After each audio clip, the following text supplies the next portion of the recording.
to seek His kingdom, His righteousness. Kaya naman po this morning, can we just give God once again the highest glory? Oh, we dwell, we dwell, we dwell.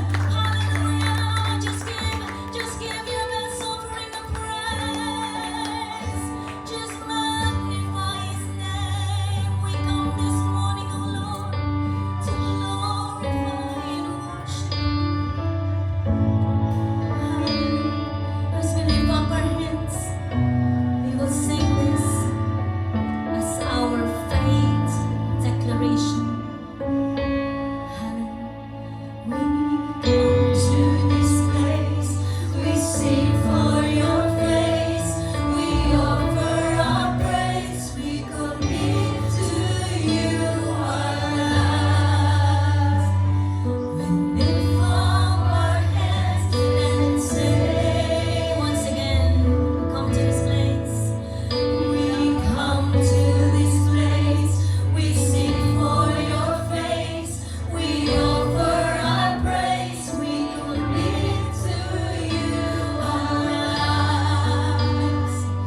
We lift up our hands and say, if that's your prayer, lift your hands to Him. It's your presence that makes the difference. As we sing for your glory, Holy Spirit, surround us with your presence that makes the difference. Holy Spirit, fill us with your fire of revival. Lift your hands, we believe, we receive. Holy Spirit, dwell in us,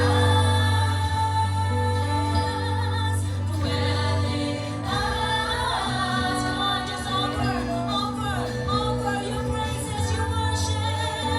Dwell in us, dwell in us. Once again we'll sing, it's your presence that makes the difference. It's only you and between the Lord.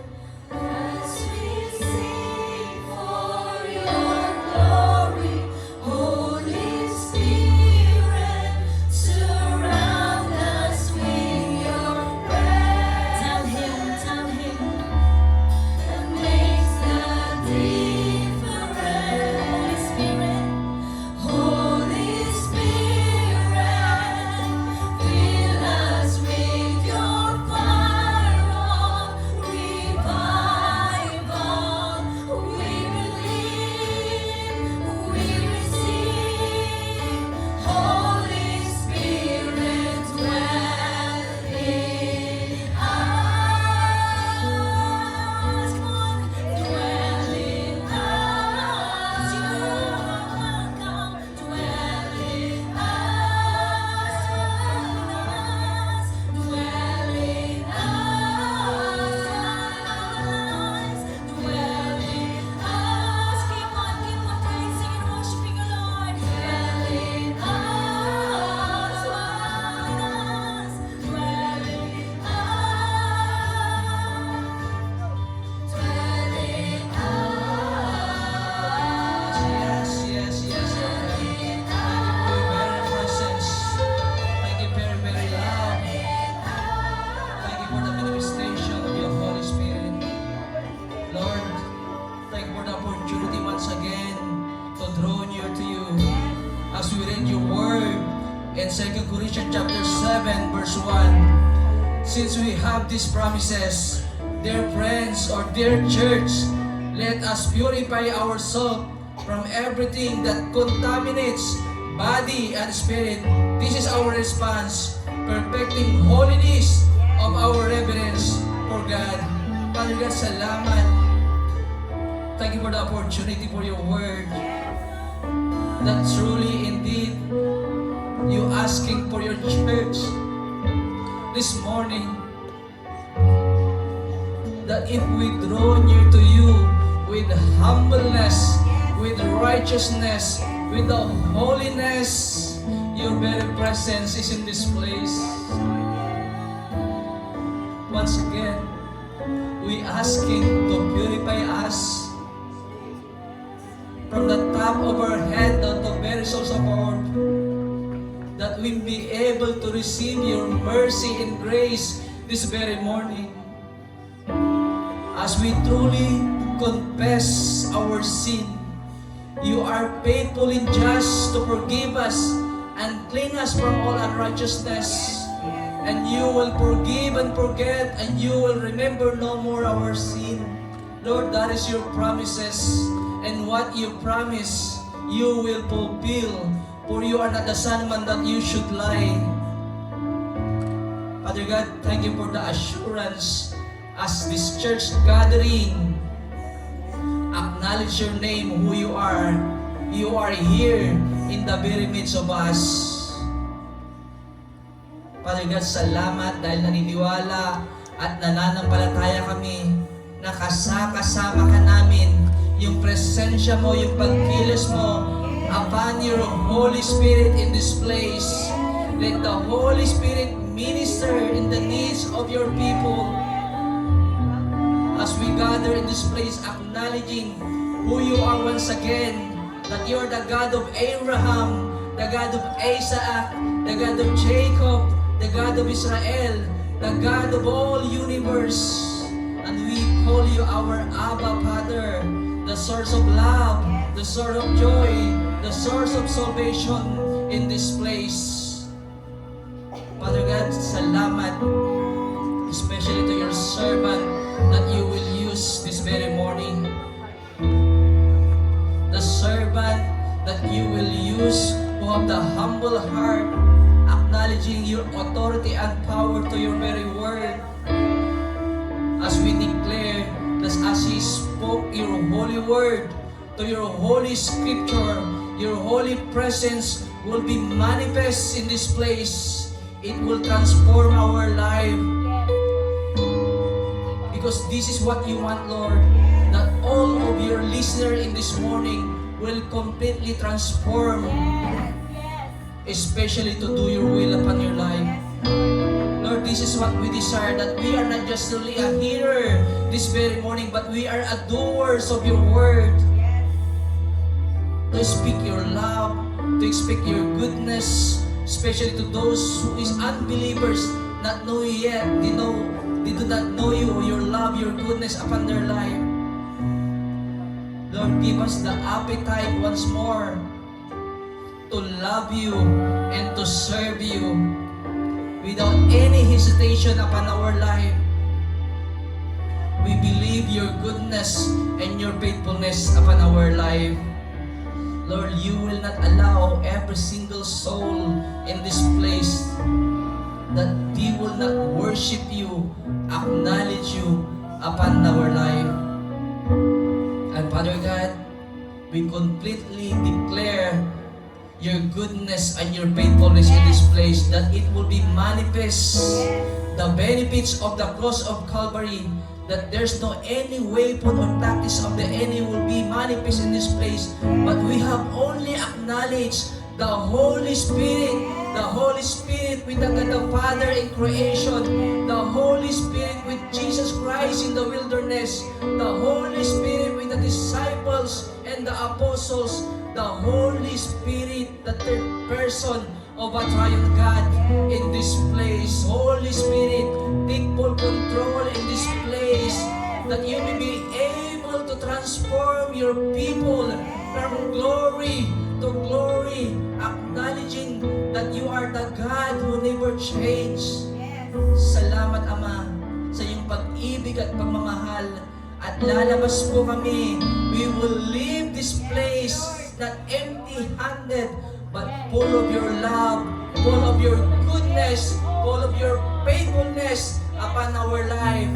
Father God, we thank you and we declare that we are not just only an overcomer or survivor, but we are more than conqueror through Christ Jesus our Lord. as we declare that thanks be to God who give us victory through our Lord Jesus Christ. As this church stand firm, let nothing move. Always give ourselves fully to the work of the Lord. This church will never be in vain, but it's gain for the glory of the Father. We bless you, Lord. We honor you. In Jesus' mighty name we pray. Amen and amen. Amen. Sige po, can we just give God the highest glory? Can you feel the dwelling of the presence of the Holy Spirit in our midst? Hallelujah! Come on, leave your worries away. And all we have to do po is to just glorify His name, to praise our thanksgiving. Woo-hoo! As we clap our hands, come on. Hey, hallelujah! Those who are victorious in Christ Jesus, we'll sing it out to Him. Come on.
song of ages to the Lamb,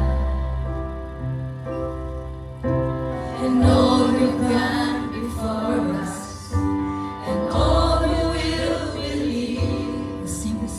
Sing the song of ages to the Lamb. Your name.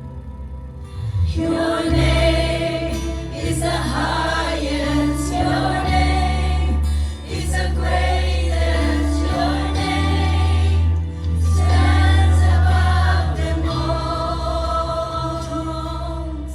all thrones and dominions, all powers and positions. Your name stands above them all, and the angels cry, holy, all creations cries, holy.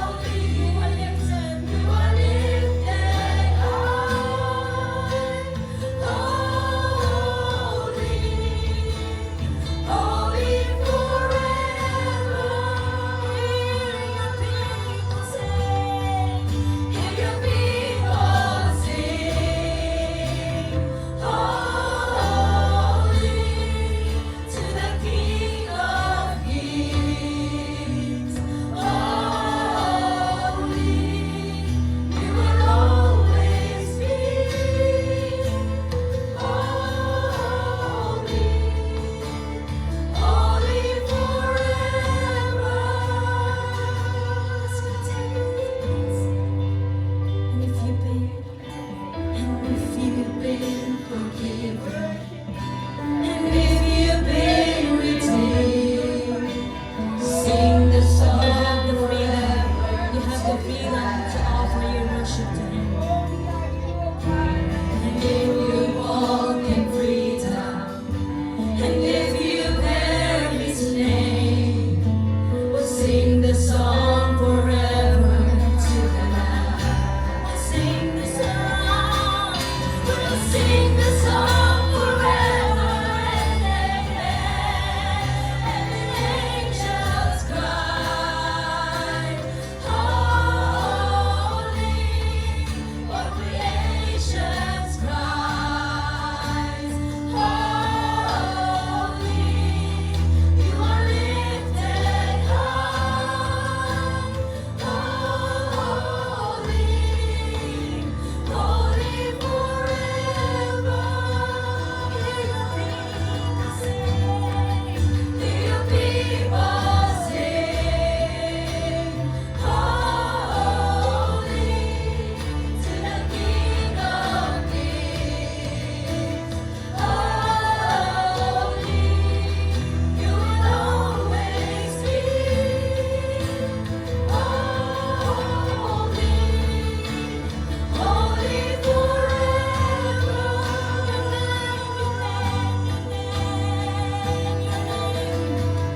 Your name is the highest. Your name is the greatest. Your name Allow yourself. stands above them Declare His name is the highest. all thrones and dominions, all powers and positions. Your name stands above them all. Once again, we'll sing your name.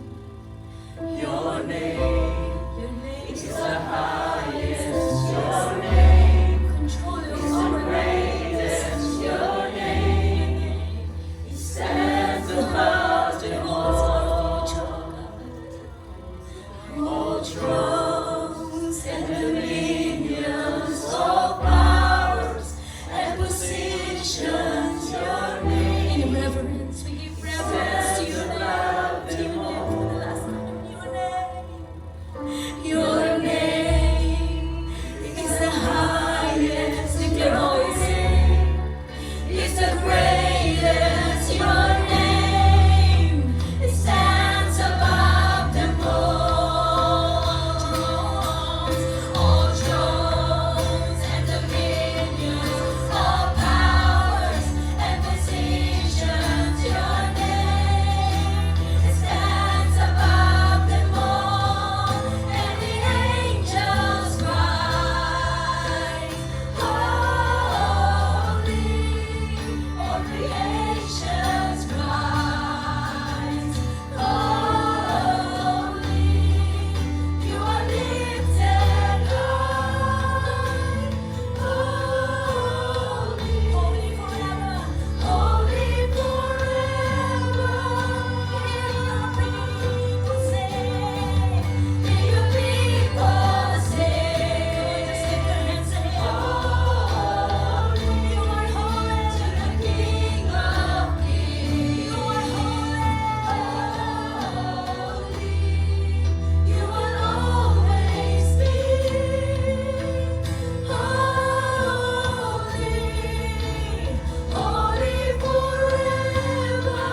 for that glorious holy presence.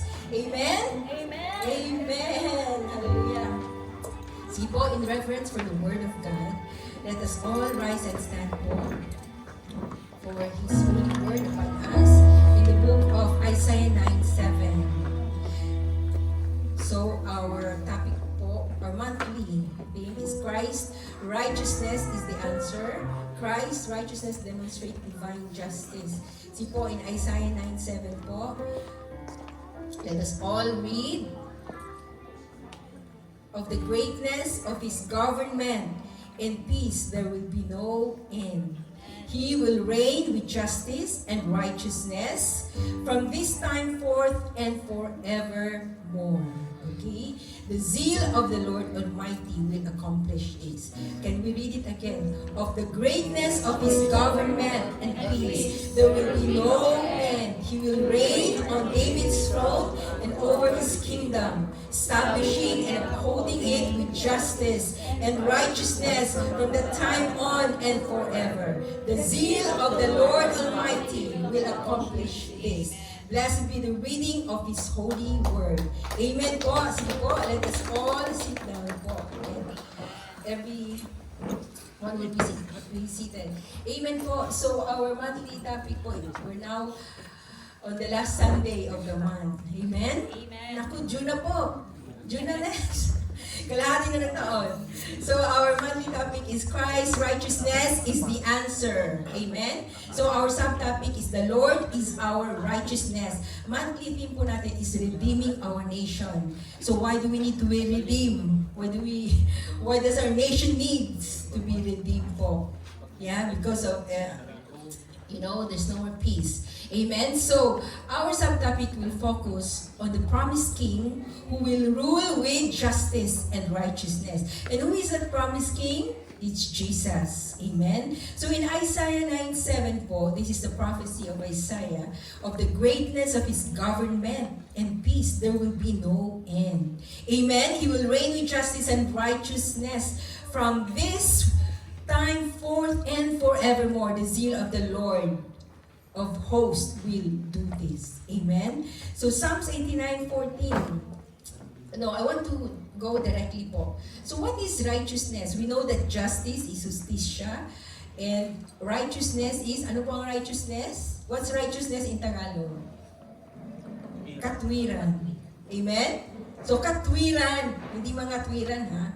Katwiran, ang righteousness. So, ang definition po natin ng righteousness is, I've taken this from our very dear Bishop Eddie, yung definition niya sa righteousness po na kanyang katuruan is truly right, not just appearing good, alignment with truth, justice, Sister Ai, sana tayo, goodness, and the very nature of God. Without righteousness, individuals and societies fall into corruption, selfishness, injustice, destruction. Righteousness preserves what is true, good, and life-giving. Amen? Amen po. So we become righteous through the death of Jesus on the cross. Through the blood of Jesus on the cross, we become righteous. In 2 Corinthians 5:21 po. Sana po sa ating Sister Ai. 2 Corinthians 5:21, God made Him who had no sin to be sin for us. Amen? So that in Him we might become the righteousness of God. Amen? Si Sister Mara, so, amen po. So, through the death of Jesus on the cross, we become righteous. No? We might become the righteousness of God because of Jesus. So, Jesus is the promised King who will rule with justice and righteousness. So, ano po yung King? Ano po yung King? Kingship in the Bible refers to the role and authority of the King as the sovereign ruler of a nation or people. Oh, di ba? Sino ang ating king dito? King Charles po. The role of a king is often associated with leadership, justice, and the responsibility to uphold God's laws. Amen? So yun ang ano ng king. Yun ang responsibility ng king. Amen? So, church, God is described as the ultimate king. Amen? He is our ultimate king, ruling over all creation. So, let's go to 1 Samuel 8.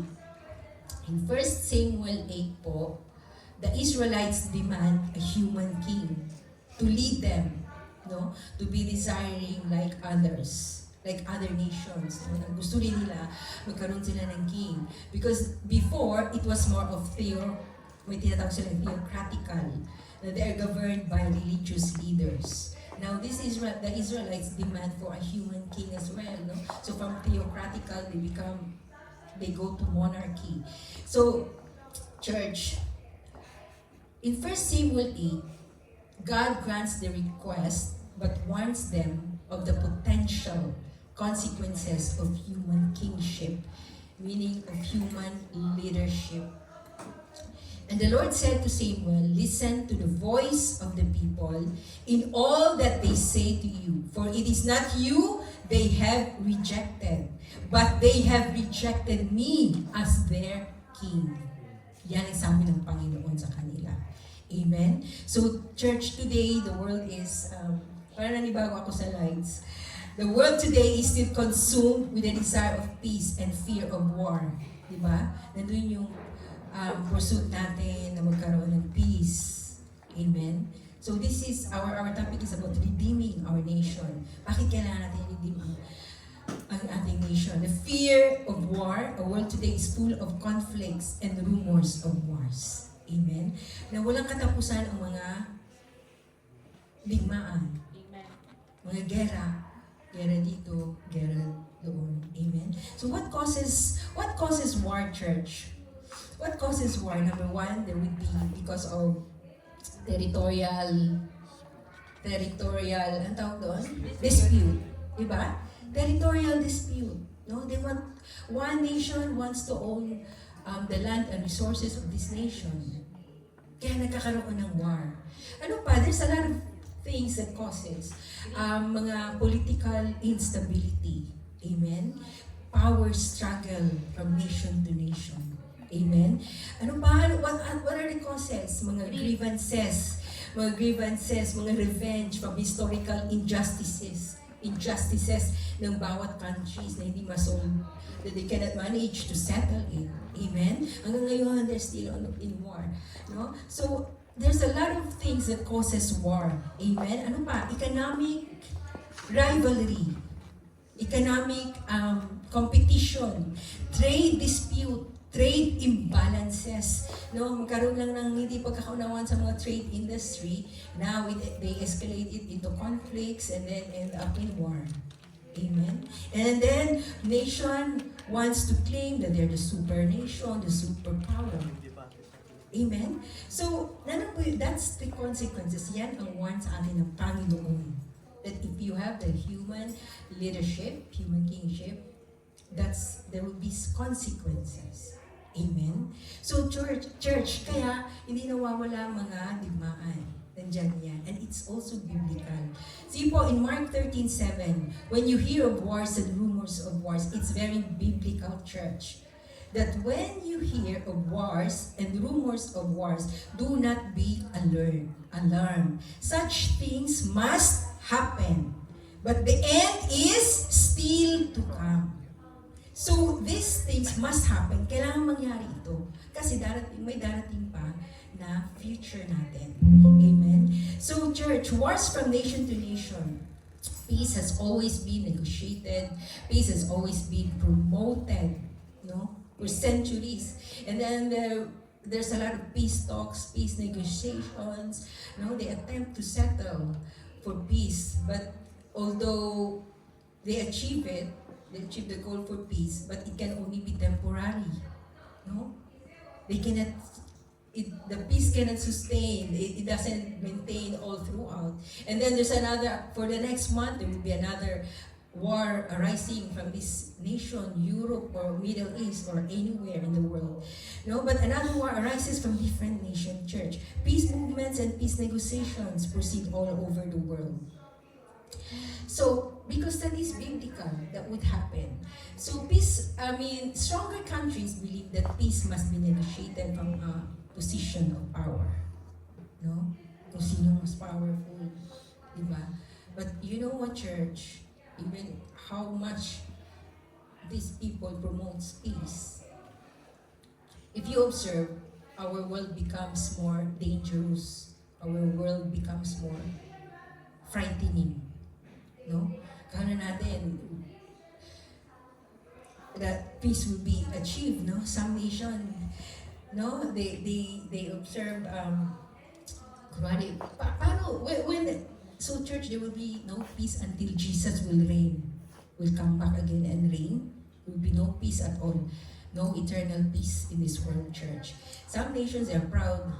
The more we thought that the technology becomes more advanced and more technology, maging high-tech na tayo, but it becomes more frightening. Amen? Because there will be advanced missiles, advanced nuclear weapons. No? And then they use that to frighten nation to nation. Amen?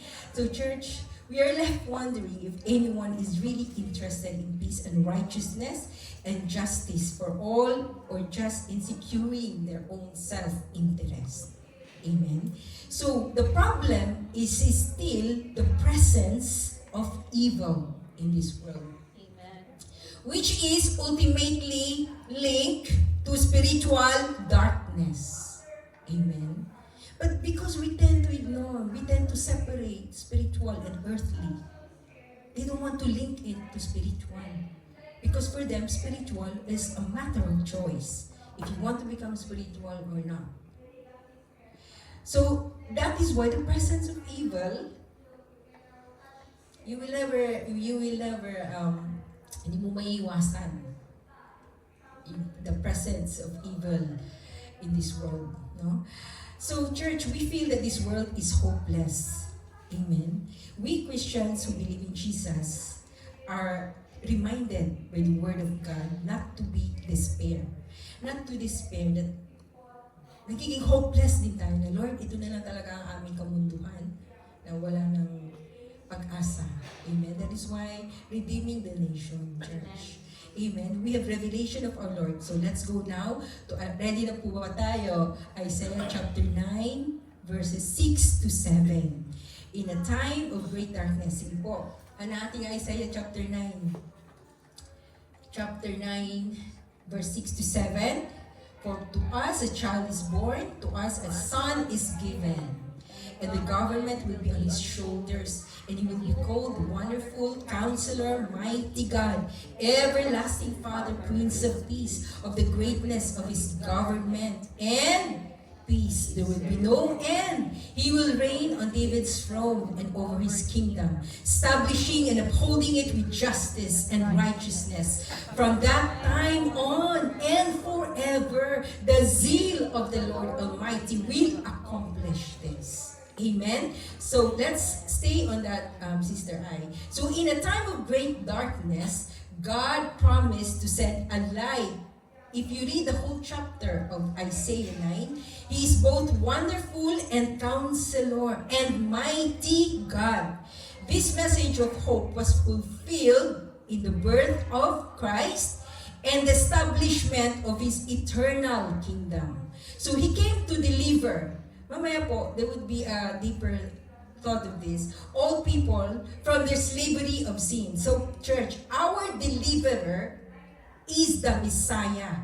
We believe that Jesus is the Messiah. So, how can we say that Jesus is our Messiah? Messiah means one who will come, our glorious coming King. One who will come to restore us, who will bring us, who will change the world, and who will restore the world. That's the meaning of Messiah. Amen? So there is hope in the Messiah. Kapag binasa niyo the whole chapter of Isaiah 9, there is hope in the Messiah. We believe that Jesus Christ is the Messiah, the glorious coming King, ang darating. That is why we believe in the second coming of Jesus. Amen? So mamaya po, we will learn all this. Messiah is a Hebrew term that means anointed one. Nasa na ating outline po. So, Messiah is a Hebrew term that means anointed one, that is the anointed king. Amen?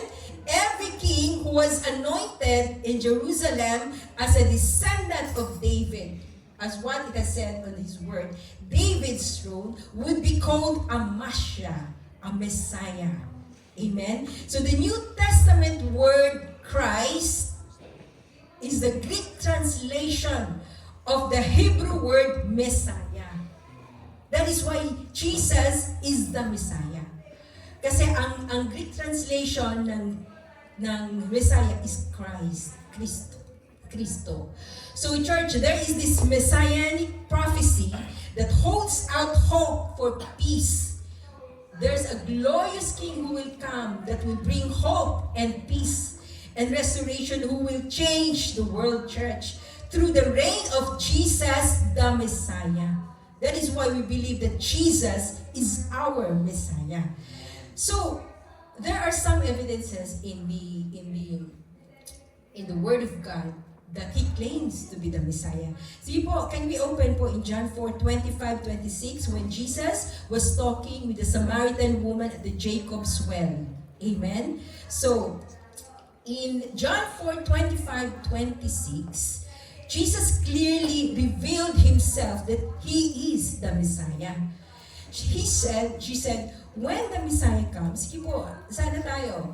The woman said, I know that Messiah, called Christ, is coming. When He comes, that's the woman's conversation with Jesus at the Jacob's well. When He comes, He will explain everything to us. And then what did Jesus say? Jesus declared, I, the one speaking to you, I am He. That is why Jesus is the Messiah. He revealed Himself to us very clearly on this conversation. Amen? So church, it is clear that Jesus claimed to be the Messiah, the Christ, the child born into the house of David, the son given by God to be the long-expected king po. Amen? Next po. So, in the chapter of Isaiah chapter 9, kasi po ito po binigay sa atin na chapter po. So, peace will come with the dawn of the Messianic age. In verse 9 to 1 to 5. Sige po, paki-open na lang po sa Isaiah chapter 9, verses 1 to 5 po. Peace will come with the dawn of the Messianic age. The change in circumstances will end the despair. What He promised, whatever the prophecy, will come to pass at His second coming. So the passage begins with announcement of the change. There will be no more gloom for this anguish. In the past, the Lord humbled northern lands and Zebulun and Naphtali. But in the future, He will honor Galilee. So, i-meditate po natin in the whole chapter of 9. Second, the Messiah brings joy and prosperity. The light will dispel the darkness. Joy and prosperity will follow. Kasi our Jesus the Messiah will fulfill that for us. The light will dispel the darkness. Ano po ang Tagalog sa dispel? He will overshadow the darkness. No? Joy and prosperity will follow. Harvest was a regular time of joy in the Israel. Joy comes through the cessation of war. So there will be end of war, church, in the future. Kaya there is hope in the Messiah. Amen? Yung cessation of war po, the nature of the Messiah po, who will be able to distinguish all these wars po. The nature of the Messiah will bring in reign of peace and righteousness. Amen? If such peace is to come, someone must have the ability to produce and maintain it. Hindi yung ngayon meron peace. And then sa susunod na buwan, may gera na naman doon sa kabilang nasyon. No? No one can maintain the kind of peace that Jesus will bring to us. Only Jesus will bring that kind of peace, an eternal peace for us. Peace will finally come with the righteous reign of the Messiah in verse 6 to 7. Sana po ang 6 to 7. Amen? The Lord will bring about the advent of the Messiah. Advent meaning the occurrence, the arrival of the Messiah. The Messiah will also be a son that is given according to the David's throne, according to the Davidic covenant in 2 Samuel 7:14. The term son is a title for the king. Amen? Maganda sa, hindi siya nabubuksan, Sister Ay. So po, this verse is a promise from God to David, yung Davidic covenant, na a son is given. The son, as what I said, is a title for the king. No, there would be, ito yung God promised David about his son Solomon and his future dynasty, establishing a paternal relationship between God and the king. Amen po? So the New Testament bears witness that Jesus is this son who came into the world. Amen? In fact, Jesus himself said about to prove his origin was in heaven and is not from below. Amen? He was in heaven but not in Bethlehem. So when he was about to raise Lazarus, sige po, sa John 11:42, anong sinabi ni Jesus? That they might know that you've sent me. No? Yun yung nagpapatotoo sa sinabi ni Jesus. That it was God who sent His Son for us, Jesus. That they might know that you sent me. By this He meant that He was from above and they were from below. Amen po. So the first advent of Jesus established His identity, did not begin His reign. So the prophecy that the government will be upon His shoulder will come to complete reality at His second coming. Okay? So ano ba? Bakit may second coming na naman? Diba Jesus already died for us. He resurrected and He even ascended to heaven. So why are we talking now about second coming? Babalik po ba ang Panginoon? Amen? Okay po. So, the prophecy that the government will be upon His shoulder will come to complete reality at His second coming.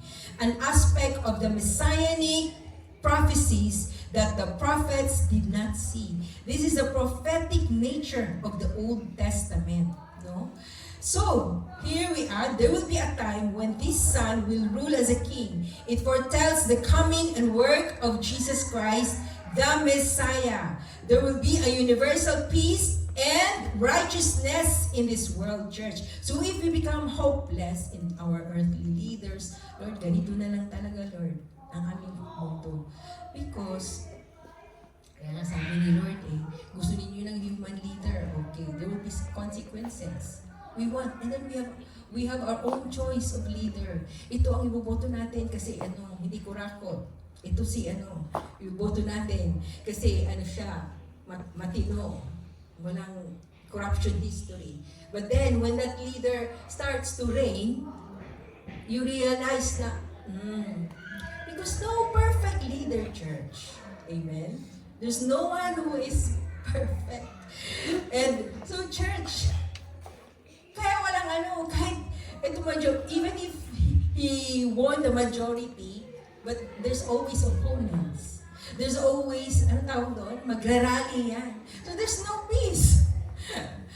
No one can give the peace that we desire, church. No?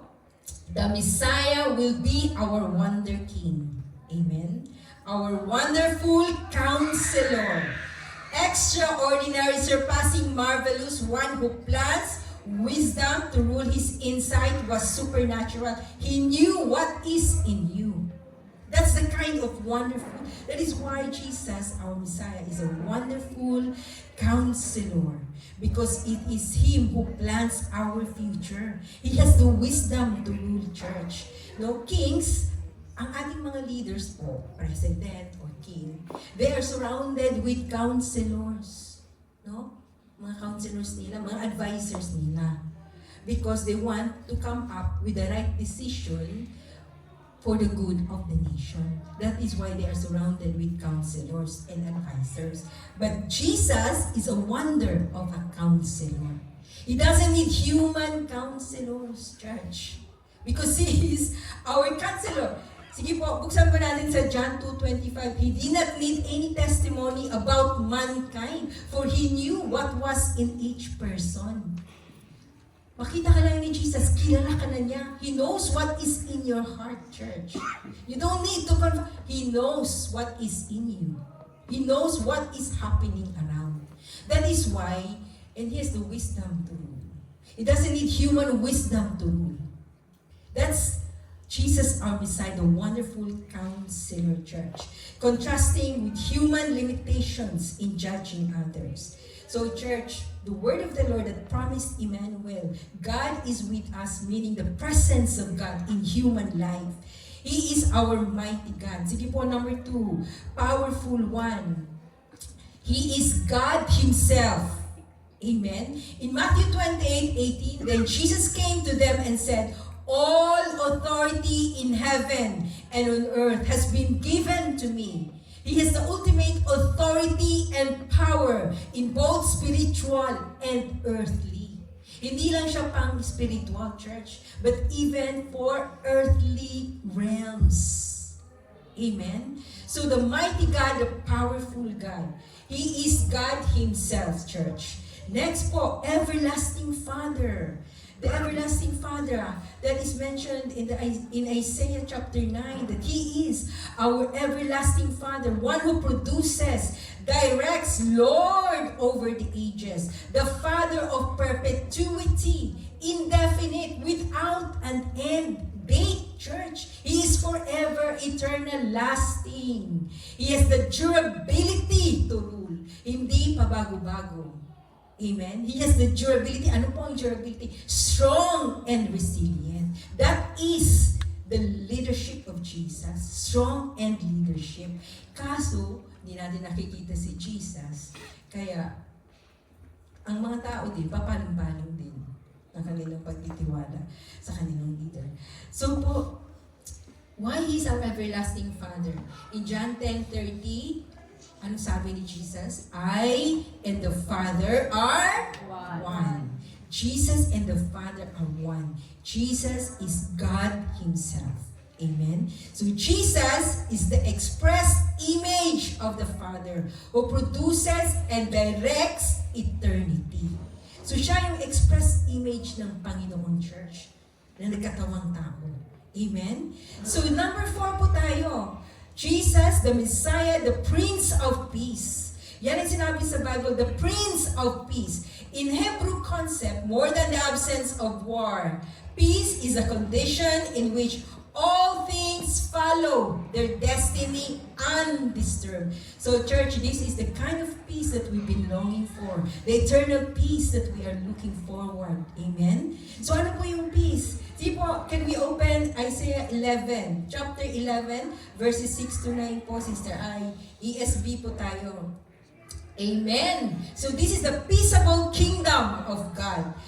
The wolf shall dwell with the lamb, and the leopard shall lie down with the young goat, and the calf and the lion and the fattened calf together, and a little child shall lead them. The cow and the bear shall graze, their young shall lie down together, and the lion shall eat straw like the ox. In verse 8, the nursing child, ano po yung nursing child? The infant shall play over the hole of the cobra. Wala nang kinatatakutan. There's no more danger and fear. This is the kind of peace, church, that Jesus will bring to us. And the weaned child shall put his hand on the others. Then, ano po yung others? Viper, snakes po yan. Sino po hindi takot dito sa snakes? Diba? Lahat tayo takot sa cobra. Amen? No? Ako kung Nanaginip lang ako ng snake. Sabi nila, kapag managinip daw ng snake, may magtataksil mo sa'yo. Tapos, pray naman ako, Lord, sino kayo magtataksil sa akin? Kasi takot tayo sa snakes. They shall not hurt or destroy in all my holy mountain church. For the earth shall be full of the knowledge of the Lord as the waters cover the sea. Amen. This is the peaceable kingdom of God that Jesus, our Messiah, will come in the future. Sige po, can we show the photos po? Yan, church. That is the peaceable kingdom of God. Natingnan niyo yung infant, no? He can lie down, church, even in the midst of Amen. in the middle of the cobra, the snakes. The child can touch the lions, no? There will be no more fear. That's the perfect peace Amen. that our Messiah will bring to us in the future. Na wala na tayong kinatatakutan. Amen? Sino takot sa lion? Takot nga tayo na lumapit sa lion, kakainin tayo ng lion. Amen. But this is the kind of peace, church, that Amen. God, that our Messiah will bring to Amen. us. Amen? Amen. It's not me who's saying it. It's all in the book of Isaiah. And that prophecy will come to pass. Amen? Walang imposible. It's not human prophecy, but it is the vision that God has given to the Word of God Church. The peaceable kingdom, the coming of the Messiah who will bring about this era of peace and justice. So church, Isaiah's vision, so this is what they call the Messianic age, will culminate in the prophecy of new heaven. There will be new heaven and new earth, church. There will be a new whole creation. That is why po, so I just want to tapusin ko lang muna ito hanggang C, amen? So the Messiah will reign in righteousness. Jesus, the Messiah, will reign in righteousness. Thy kingdom come, thy will be done on earth as it is in heaven. So that declares the peace and righteousness, which is the characteristic, the reign of the Messiah, which is to come, na mangyayari pa. No, in 1 Corinthians 15:23 to 25, but each in turn, Christ the first fruits, then, when He comes, those who belong to Him. Then the end will come when He hands over the kingdom to God the Father, after He has destroyed all dominion, authority, and power. For He must reign until He has put all His enemies under His, what? Feet. Amen? So Christ is the first to be raised, followed by those who belong to Him on His second coming. So I know majority here are all are new Christians po. Later I will clear it out for you. He will hand over the kingdom of God the Father after destroying all the evil forces. All of these will be accomplished by the zeal of the Lord. Next page po, ano po ang zeal of the Lord? Zeal of the Lord meaning God's intense, passionate commitment, determination to fulfill His redemptive purposes related to salvation and the establishment of His kingdom. It's a powerful force that drives His actions to accomplish His will. Amen. So church, kaya mangyayari, it will come to pass. Amen. It will happen. Amen. Kasi gagawin ng Panginoon ang lahat na kanyang magagawa so that these prophecies will be fulfilled. That is why po, our God is not a man that shall lie. Amen? But He is our God who will fulfill what He has promised to us. Amen po? So church, in His first coming, sige po, nandiyan po yan, sister, in His first coming, it was all about Jesus' birth, life, ministry, death, and resurrection until He ascended to heaven. That's the first coming of Jesus. Amen. So the second coming is the return of Christ to fulfill these remaining prophecies. The peaceable kingdom that has been prophesied in the book of Isaiah. So He will come back, church. The return of Christ to fulfill these remaining prophecies. Ano ba itong tinuturo? May second coming na naman. Okay, in 1 Thessalonians 4:16, for the Lord Himself will come down from heaven with a loud command, with the voice of the archangel, and with the trumpet call of God. And the dead in Christ will rise first. Amen. Kaya po, this is the importance and the advantage, our benefit of reading the Word of God, so that we will know what is happening around. Hindi tayo natatakot na, may gira na naman. We thought that we are safe in this country, but there is no safe place po. Kahit saan ka, this will happen. So that if we read the Word of God, we will not be alarmed. No, hindi tayo matatakot. We will not be scared. Because this is written in the Word of God. Kapag bumalik siya, church, if we study the coming back of Jesus, medyo mahaba po, hindi po tayo matatapos sa isang oras. Amen? So, but, it will happen. Kaya yan po ang hinihintay natin. In the second coming, the return of Christ to fulfill these remaining prophecies. So there will be trumpet call of God, and the dead in Christ will rise first. Amen? However, there are some prophecies regarding the Messiah that Jesus has not yet, that it has not been fulfilled. Sige po, sa next page po tayo. The second coming of Christ will be the return of Christ to fulfill these remaining prophecies. So nandito na po lahat. Revelation 1:7. Kung if we want evidences, ano ba talaga itong second coming? It's all written in the Word of God. Look, He's coming with the clouds, and every eye will see Him, even those who pierced Him. Amen. And all peoples on earth will mourn because of Him. So shall it be. Amen. That is in the book of Revelation. In 1 Thessalonians 5:2, for you know very well that the day of the Lord will come like a thief in the night. No one knows. It will be a thief in the night. Walang magnanakaw na magsasabi, pupunta ako sa bahay mo, magnanakaw ako. No. It will come like a thief in the night. He will just come anytime, church. We have learned about this last Sunday about the teaching, by Brother Dan, that no one knows, when Jesus will come back, church. So po, in 1 Thessalonians 2, tapos na po tayo niya. Next page po tayo. In Matthew 24:36, the hour and the day and hour unknown. But about that day or hour, no one knows. Not even angels Amen. in heaven, nor the Son, but only the Father. But church, He will definitely come. Kasi sinabi niya na walang makakaalam kung kailan siya babalik. Amen? Amen. The second coming, ito na yun. So the second coming will be followed by judgment, with the resurrection of the dead and the final separation of the righteous and the wicked.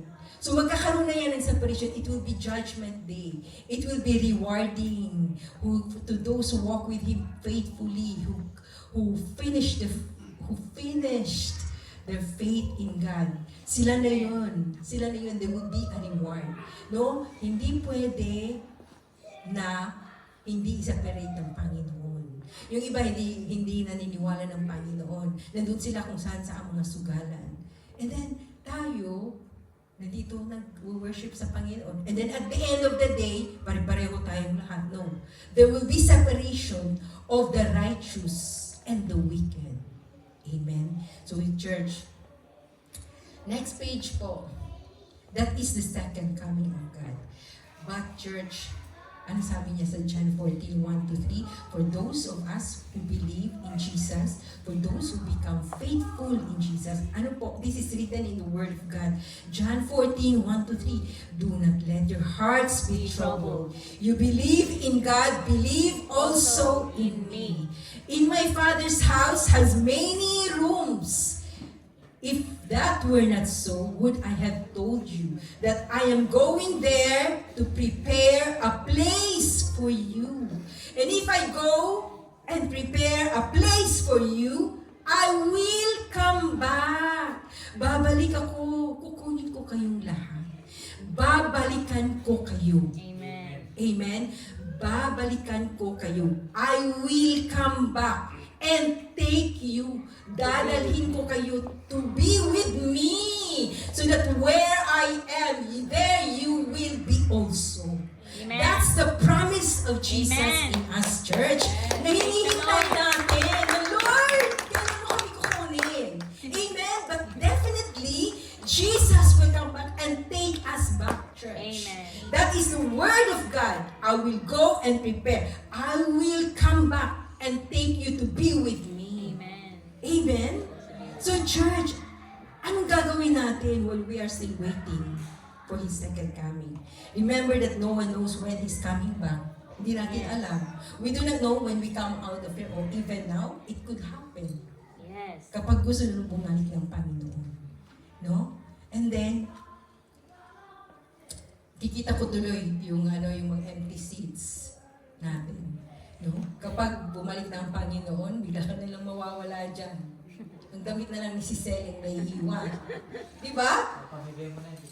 Yan na lang naiiwan. Tapos wala na. So paano yung mga naiiwan? Those will be left behind. Amen. That's the judgment. You Amen. will undergo. You will undergo. That is why ngayon pa lang, church. While we are waiting for our Savior to come back, while we're waiting for Jesus to come back, church, we need to, what? We need to be faithful. We need to live in holiness Amen. and righteousness. Amen. Amen? Hindi tayo palaboy-laboy. Alam na natin na babalik si Kristo. Pero church, no? That is why po, Jesus wants us to prepare.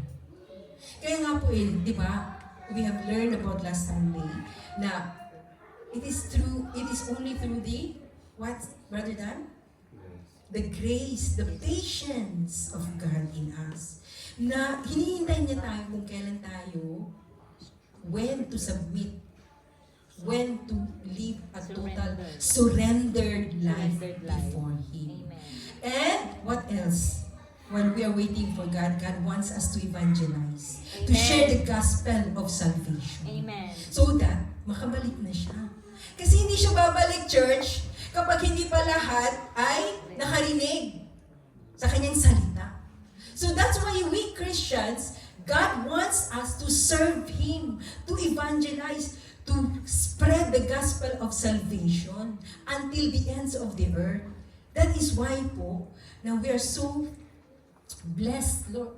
We are so blessed to be part of this church, JL, kasi yun yung pinapagawa ng Panginoon, no? Evangelize, no? Hallelujah, through the power of His Holy Spirit, no? That will come to pass. Amen? Amen. So po, that is the kind of peace that we've been longing for, no? That our future, we don't, as Christians, we don't become hopeless. Na Lord, ito talaga ang aming kamunduhan, Lord. No. Yes. There is. We are still waiting. That is why we believe in the second coming Amen. of Jesus po. Amen? So, that is very clear. So, marami pang prophecies na kailangan. The birth of Jesus came to pass already. So, the second coming, yun na po yung the remaining prophecies that will be fulfilled in the future. No, it has been foretold in the book of Isaiah. Ano po ang foretold? Foretelling. It is the occurring, no, prediction of future events that will happen to us. Amen. And the word of God is powerful. It will never be void, church. It will come to pass and it will happen. Amen. It Amen. will happen, church. That is our hope in the Messiah. Amen. That is our hope in Jesus. The peaceable kingdom na dapat kasama tayo doon sa mga bata. Hindi na tayo takot sa mga cobra, no? Doon na rin tayo.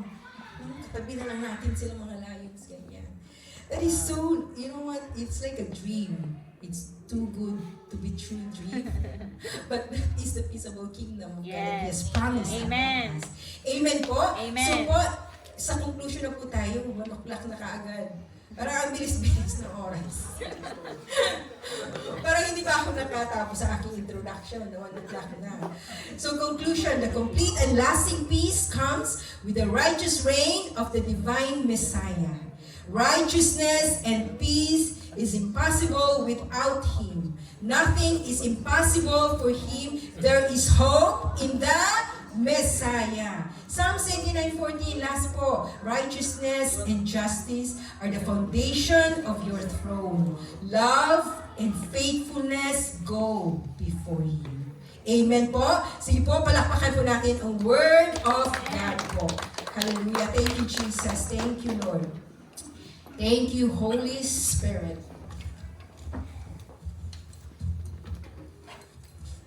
Sige po, let us all rise and stand po. Let us all rise and stand. Let us all rise and stand. Thank you, Jesus. Thank you, Lord. Thank you for your holy word upon us, Lord. It gives us hope, Lord, in this world that we live in po, Panginoon. Thank you, Jesus. Thank you, Lord. Let your name be glorified upon in the midst of your congregation, O God. Hallelujah. Thank you, Jesus. Thank you, Holy Spirit. Glory, glory, glory to your holy name. Glory to your holy name. Sige po, let us submit into the presence of God po. Hallelujah. Thank you, Jesus. Jesus, God's righteousness revealed, the Son of Man, the Son of God, His kingdom comes,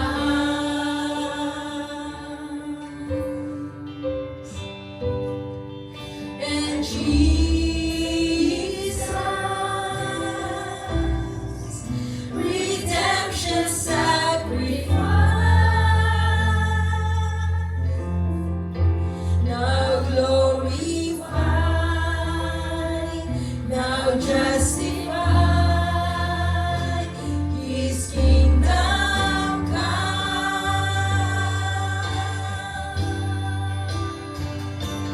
and His kingdom will know no end, and its glory shall know no bounds, for the majesty and power of His kingdom's King has come, and His kingdom reign, and His kingdom's rule, and His kingdom's power and authority. Jesus, God's righteousness revealed, and His kingdom will know no end, and His glory shall know no bound, for the majesty and power of His kingdom's King has come,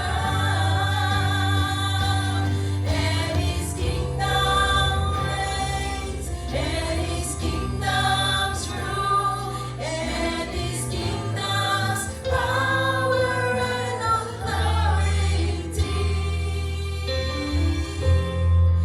Jesus, God's righteousness revealed. Jesus, God's righteousness revealed. And Jesus, God's righteousness revealed. Hallelujah. Thank you, Lord. Thank you, Jesus, for your holy word upon us, O God, that gives us hope for our future po, Panginoon. We thank you, Lord, that the hope, Lord, that you've given, Lord God, to the vision and the word of God, that Lord, you will come back again and take us po, Panginoon. Marami pong salamat, Lord, for the peaceable kingdom that you promised in the word of God. That, Lord, time will come po, Panginoon. And Lord, we will, Lord, help us, oh God, to keep our faith in you. Help us to keep walking faithfully before you, Jesus. That, Lord, you will be with us, Lord, in times of our problems, in times of our troubles, our trials po, Panginoon. You will strengthen us po, Panginoon. Na hindi po kami mawalay, Panginoon, from your hands, oh God. But, Lord, you are our God who will set your heart and your eyes upon the lives of your people po, Panginoon. Lord, we thank you po, Panginoon, for your word that strengthens us, Panginoon. That, Lord, all these sacrifices, all this happening, the trials and troubles that's happening around our nation po, Panginoon, Lord, these are not worthy. These are nothing compared to the glory that will be revealed in you, Jesus. We thank you, Lord, for your word upon us this morning, Panginoon. Help us not to judge our future po, Panginoon, by what we see, by what we experience in this world po, Panginoon. Lord, help us not to judge our future po, Panginoon, by what we saw, by what we saw on television po, Panginoon, by what's happening all around us po, Panginoon, because you are our God of future. You will bring, Lord, you are our future, Lord. The future of our lives is upon your hands po, Panginoon. In the mighty name of Jesus. Hallelujah, Lord. Change your people, Lord, from glory to glory po, Panginoon. That, Lord, you are our God who will not lie po, Panginoon, that all these prophecies, all these promises in your word will come to pass po, Panginoon. And Lord, we will keep holding on our faith in you po, Panginoon, that even, Lord, sa inyong pagbabalik po, Panginoon, you will come back, Jesus, to take us, Lord, to where you will be, where we will be with you po, Panginoon. Lord, we will continue, Lord, help us continue to serve you, to share the gospel of salvation po, Panginoon, na wala pong mawawala sa amin, no one will perish among the lives of your people po, Panginoon. Hallelujah. Glory, glory to your holy name. We thank you, Jesus, Lord, that your kingdom will come po, Panginoon. Thank you, Holy Spirit. Thank you for your holy word. Be all the glory, the honor, power, and praise belongs to our God the Father, the Son, and the Holy Spirit. Amen. Amen. Hallelujah. Let's continue to celebrate His goodness. Amen. Sabi po din sa awit, only a God like you. Do you believe on that? Woo! Hallelujah. Let's clap our hands. Woo! Only a God, one. Only a God like you. Only a God like you. Only a God like you. Let's shout to Him. Only a God like you. Only a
po.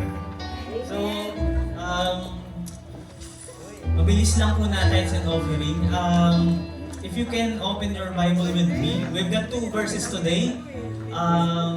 If we can open Galatians 4, 6 to 7. So let's read chapter 4, verse 6 to 7. Because you are His sons, God sent the Spirit of His Son into our hearts, the Spirit who calls out, Abba, Father. So you are no longer a slave, but God's child. And since you are His child, God has made you also is an heir. And yung second verse po natin, yung pong Malaki 3:10. So it says here, bring the whole tithe into the storehouse, that there may be food in my house. Test me in this, says the Lord Almighty, and see if I will not throw open the floodgates of heaven and pour out so much blessing that there will not be enough room to store it. So blessed po is the reading of the word of the Lord. So let's connect these two verses po, and hopefully it may lead us to fully appreciate what we're doing, the tithes and offering as our covenant with the Lord po. So if we are going to on the first verse on Galatians, so it says here, I think by reading this, the Galatians 4, 6 to 7, it says here na we are really privileged na we can call Him our Father, or Abba Father. That means, alam naman po natin, our Father in heaven, He owns the heaven and earth. He sustains our needs. He gives our everything that we need according to His will, syempre po. He's awesome, He's powerful, and everlasting God. I think His mercy and love is hindi natin maintindihan kasi He's a God. And then, if we are going to compare Him to the richest man in the world, I can still remember po, before, I know na the richest man in the world was Bill Gates. That was before. I don't know now kung sino na siya. So, sino na? Sino? Elon Musk? So, Elon Musk na daw. I don't know. But then, before, me and my friends, we were really jealous. Sino kaya ang mga anak ni Bill Gates? Siguro napakaswerte naman ng mga yun kasi ang tatay nila, the richest man in the world. So, Uncle Tony, you're not missing anything here. We were just saying na Bill Gates, we were really jealous about the son and daughter because their father is Bill Gates. But as I come to know more of the Lord, then I changed my mind that I'm more blessed than them because my father is in heaven, and you know po na ang ating amang nasa langit, siya po yung nagsusustain ng lahat-lahat nating pangailangan. So that's why po we are really privileged to have Him as our Father. And if you are going to read in the Bible po, the way He teaches us how to pray, it says there, our Father. So ibig sabihin, the Lord God is giving us the authority to call Him our Father po when we are going to pray. And that means po, we have the relationship with Him. And I think it is very clear that we need, if we get relationship with our Father, just like here on earth, kunyari po, si Kuya Dan po, I think Abby and Danica should obey their father, as well as kung sino man po yung mga tatay natin, kailangan natin silang sundin in return because they are sustaining our needs. Same thing din po, we are obliged to obey the command of our Father, which is because we've got a relationship with Him. We need to trust our Father and we need to obey His commands. So that leads us to the Malaki 3:10, which is yun nga po, we are being encouraged to we are being encouraged to obey His command by bringing our tithes. So it's not a request, it's not a petition, parang it's a command, it's a direct command na sinasabi na bring your tithes and offering. This is just for to if we become faithful to Him, then He will do the same for us. I think that's very explanatory naman po that God is providing our everyday needs. So the way we are going to honor Him is by following His commands and words po, for us po. So, I hope that makes sense po. So, let's continue to be faithful to God in our financial and our everyday lives po. So, let's pray po. Heavenly Father, thank you for your word this morning. We acknowledge that everything that we have po, Lord, is from you. Lahat po ng blessing, lahat po ng aming tinatanggap. All the aming pong kalakasan, lahat po ng answered prayer, it's all from you, Lord. And the way we can bring it back to you is by being faithful to you, Lord, by obeying your commands, Lord, by obeying your word. That's why, Lord, open our spiritual minds, our hearts, so we would be able to follow your command, to obey your command, Lord. Please give us the heart that obey you, Lord, that obey your commands, Lord. This is our worship, Lord, because we obey you, Lord. And bless the needs of my brothers and sisters. Alam niyo po ang mga pangailangan nila. You know po, for my brothers and sisters who needs healing, the guidance, the financial breakthrough, may you award it to them, Lord. And may you give us the wisdom, Lord, on how we can handle our finances rightfully, Lord. And Lord, may all the money that will be gathered will be used only for the advancement of your kingdom, Lord. Lord, we entrust to you everything in our lives, Lord. And apart from you, Lord, we are nothing, Lord. Lord, we ask this through your Son, Jesus Christ. Amen and amen.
Go to our announcements. So firstly, we have the praise report from the Joint Life Group yesterday and the evangelism.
joint life group and evangelism every last Saturday of the month. So our regular announcement, we have the WANCon, the Worship Arts Network Convention. That's Monday to Tuesday tomorrow, starting tomorrow.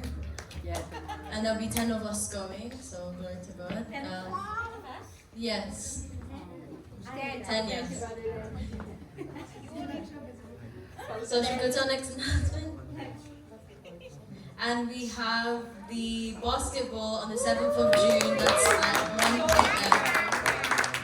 p.m. Proverbs 11:30 soul win. So keep inviting people. That's at King's College Sports Hall, Guildford, 1 p.m. And we have the youth camp as well, 7th to 9th of August. So save the date. And we have a confirmed date now for the water baptism, that's September 27. So whoever wants to enlist, just contact your life group leader and then just please let us know.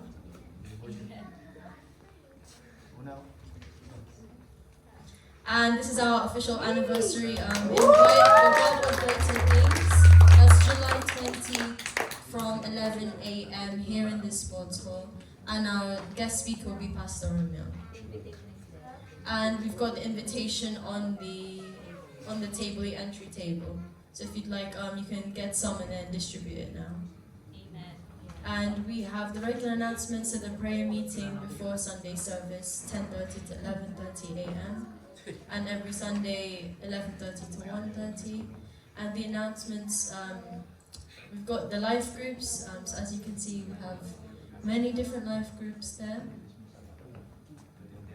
And we've got the evangelism every 4th Saturday of the month. That's from 1 to 3 p.m. And the joint life group every 4th Saturday of the month as well.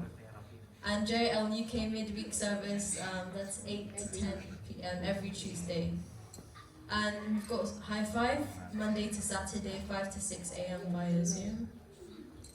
And we have the prayer requests box with the entrances. Please drop your prayer request. And can we invite Brother Dan after the video? So we remember the life of Mayor Johnny Villanueva. Shall we watch the video?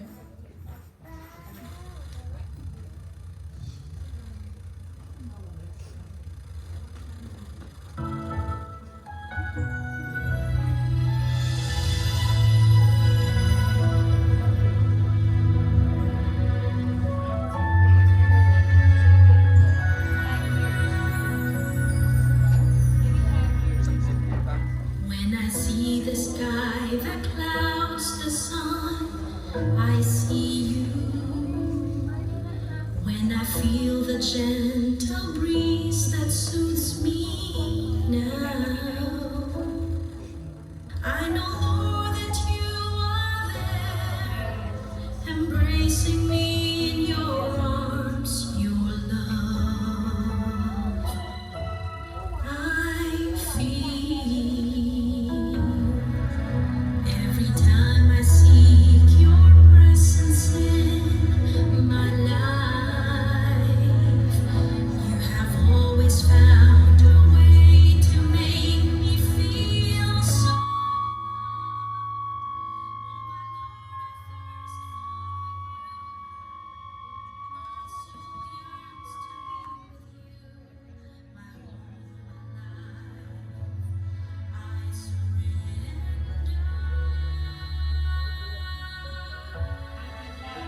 My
Sister Junie.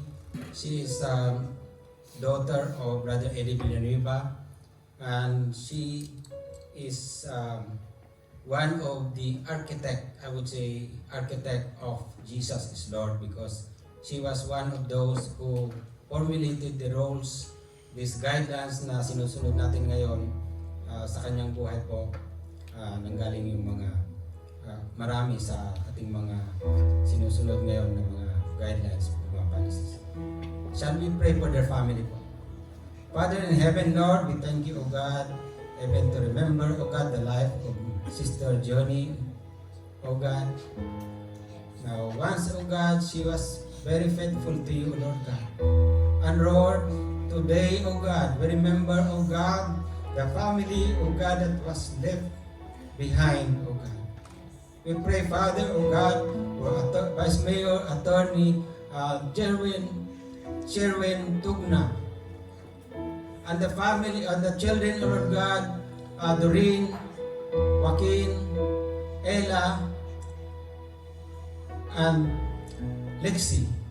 Father, Lord, ingatan mo po sila. Especially, O God, for the children, young children, O God, that were left behind. May you continue, O God, to guide them, O God. Be with them, Lord. And Father, O God, even for Attorney Sherwin, O God, gabayan mo sila, Panginoon. Ingatan mo sila. May you guide them, O God, they will be able to continue, O God, in serving you, Lord. Thank you, Lord, for their life, and even for the Jose family, O God, and the family of Brother Eddie Villanueva, O God, who's still serving you, O God, faithfully serving you, Lord. We pray, O God, that you're going to uphold them, Lord. We pray, O God, that you're going to supply the need, O God. Especially, O God, the people who surrounds them, O God, that will support them, Lord. We thank you for their lives, and we give you the glory, the honor, and praises. In Jesus' name. Amen. Amen. Sige po, let us all stand po as we close in prayer. Let's lift our hands to Him. Let's sing my song. Let's sing my song. My Savior God to Thee. How great Thou art. How great Thou art. How great Thou art. And how great Thou art. Then sings my soul. Then sings my soul. My Savior God to Thee. Let's lift your hands. And how great Thou art. And how great Thou art. How great Thou art. And how great Thou art.